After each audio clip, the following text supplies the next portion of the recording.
साल 2020 में 1 लाख से अधिक महिलाओं की फेक सेक्सुअलाइज तस्वीरें सोशल मीडिया पर सिर्फ एंटरटेनमेंट के लिए बिना उनकी सहमति के अपलोड कर दी गई थी।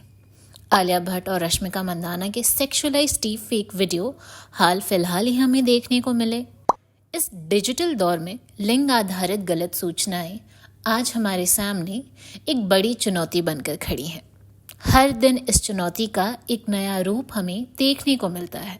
कभी ऑनलाइन लैंगिक हिंसा, तो कभी डीप फेक वीडियोस, कभी मॉर्फ तस्वीरें, तो कभी सोशल मीडिया पर औरतों और क्वेयर समुदाय के खिलाफ गलत सूचनाओं के रूप में। कम से कम आज धीरे धीरे ही सही, पर इस मुद्दे पर चर्चा ज़रूर शुरू हुई है कि डिसइंफॉर्मेशन यानी गलत सूचनाओं का एक लैंगिक पहलू भी है।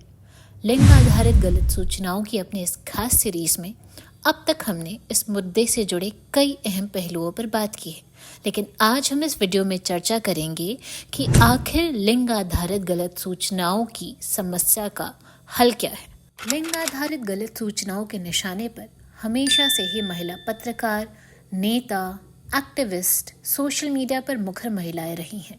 इनका उद्देश्य हमेशा से ही इन महिलाओं की आवाज़ को सोशल मीडिया पर दबाना रहा है। यूनेस्को की एक स्टडी बताती है कि दुनिया भर में 73% महिला पत्रकार ऑनलाइन लैंगिक हिंसा का सामना करती हैं। महिला कलाकारों पर ऑनलाइन हमले इन दिनों बढ़ते जा रहे हैं।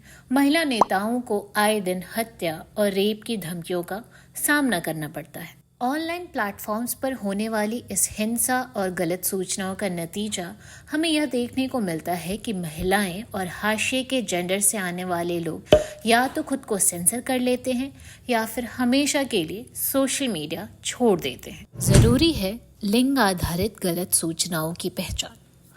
लिंग आधारित गलत सूचनाएं एक गंभीर समस्या बन चुकी हैं, ये संयुक्त राष्ट्र भी मान चुका है।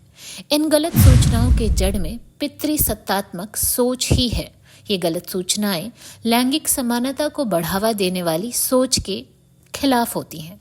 अक्सर ये सूचनाएं लैंगिक समानता से जुड़े मुद्दों पर ही मिथ्य और गलत तथ्यों पर आधारित होती हैं। ऐसे में लिंग आधारित गलत सूचनाओं की पहचान इस समस्या के हल की तरफ पहला ज़रूरी कदम हो सकता है। जैसे सोशल मीडिया प्लेटफॉर्म्स पर अगर कोई गलत सूचना लैंगिक रूढ़िवाद, पितृसत्तात्मक लैंगिक भूमिकाओं और सोच को बढ़ावा देती नजर आए, तो यह लिंग आधारित गलत सूचना का एक रूप है। साथ ही ऐसी सूचनाओं का मकसद खास तौर पर जेंडर के आधार पर महिलाओं और क्वेयर समुदाय को निशाना बनाना होता है।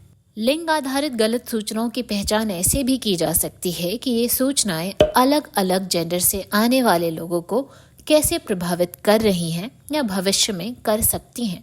साथ ही इन सूचनाओं को फैलाने के लिए कौन से जरिए का इस्तेमाल किया जा रहा है। उदाहरण के तौर पर लिंग आधारित सूचनाओं में यौनिक तस्वीरों, वीडियोस, जेंडर के आधार पर ट्रोलिंग, रेप और हिंसा की धमकी बेहद सामान्य है, जो अन्य तरह की गलत सूचनाओं के मामले में अमूमन देखने को नहीं मिलती है। सोशल मीडिया प्लेटफॉर्म्स की भूमिका और जवाबदेही।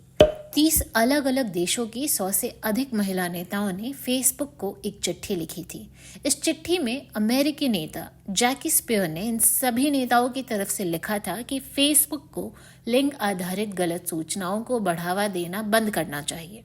साथ ही कहा था कि इस प्लेटफॉर्म पर अधिकतर नफरती कंटेंट महिलाओं की ओर टारगेटेड होता है, जिसे फेसबुक का एल्गोरिथम बढ़ावा देता दिखाई नजर आता है। सोशल मीडिया प्लेटफॉर्म्स पर अक्सर ये आरोप लगते आए हैं कि वे अपने प्लेटफॉर्म पर महिला विरोधी कंटेंट को बढ़ावा दे रहे हैं। ऐसे कंटेंट को रोकने के लिए वे जो भी कदम उठा रहे हैं या नीतियां लागू कर रहे हैं, वे नाकाफी नजर आती हैं। सोशल मीडिया प्लेटफॉर्म्स को लिंग आधारित गलत सूचनाओं के ब्रीडिंग ग्राउंड के रूप में आज देखा जा रहा है। ऐसे में बिना इन प्लेटफॉर्म्स की जवाबदेही तय किए इस समस्या से निजात नहीं पाई जा सकती है। जागरूकता बेहद ज़रूरी। आज अलग अलग संस्थाएं डिसइंफॉर्मेशन, मिसइंफॉर्मेशन और फेक न्यूज़ को लेकर ट्रेनिंग और जागरूकता के प्रोग्राम्स चला रही हैं। ये ट्रेनिंग प्रोग्राम्स अधिक से अधिक लोगों को लिंग आधारित गलत सूचनाओं के प्रति जागरूक करने में अहम भूमिका निभा सकते हैं। इन प्रोग्राम्स में यह नज़रिया शामिल भी करना ज़रूरी है कि आखिर क्यों इन मुद्दों में जेंडर को अलग से शामिल किया जाना चाहिए। सरकार की भूमिका क्या हो? आज हमारे देश में साइबर क्राइम से निपटने के लिए कानून मौजूद हैं। ऑनलाइन लैंगिक हिंसा भी इसमें शामिल है, लेकिन इन कानूनों की पहुंच कितने लोगों तक है? कितनी महिलाएं और हाशिए के जेंडर से आने वाले लोग इनका इस्तेमाल कर पाते हैं? बात जब लिंग आधारित गलत सूचनाओं की आती है तो आज इसमें सरकार एक अहम स्टेक होल्डर की भूमिका में है। एक लोकतंत्र में सरकार की पहुंच हर छोटे से छोटे स्तर तक है। ऐसे में वह ऐसे कार्यक्रम लागू कर सकती है जिसके तहत लोगों को लिंग आधारित गलत सूचनाओं के खिलाफ जागरूक किया जा सके। सरकार इन मुद्दों पर पहले से ही काम कर रही संस्थाओं के साथ मिलकर इसे और बेहतर ढंग से लागू कर सकती है। डिसइंफॉर्मेशन, मिसइंफॉर्मेशन और फेक न्यूज़ से जुड़ी नीतियों, डिजिटल साक्षरता से जुड़े प्रोग्राम्स में सरकारी निवेश को बढ़ावा दिया जाना चाहिए। आज हम एक ऐसे दौर में जी रहे हैं जिसके लिए इन्फोडेमिक शब्द का इस्तेमाल अक्सर किया जाता है। जितनी तेजी से लिंग आधारित गलत सूचनाएं फैलती हैं, उसके मुकाबले इनसे लड़ने की कारगर नीतियों की रफ्तार फिलहाल बेहद धीमी है। लेकिन आने वाले समय में आंकड़ों से यह तस्वीर साफ होती दिखती है कि इंटरनेट इस्तेमाल करने वालों की संख्या बढ़ती जाएगी।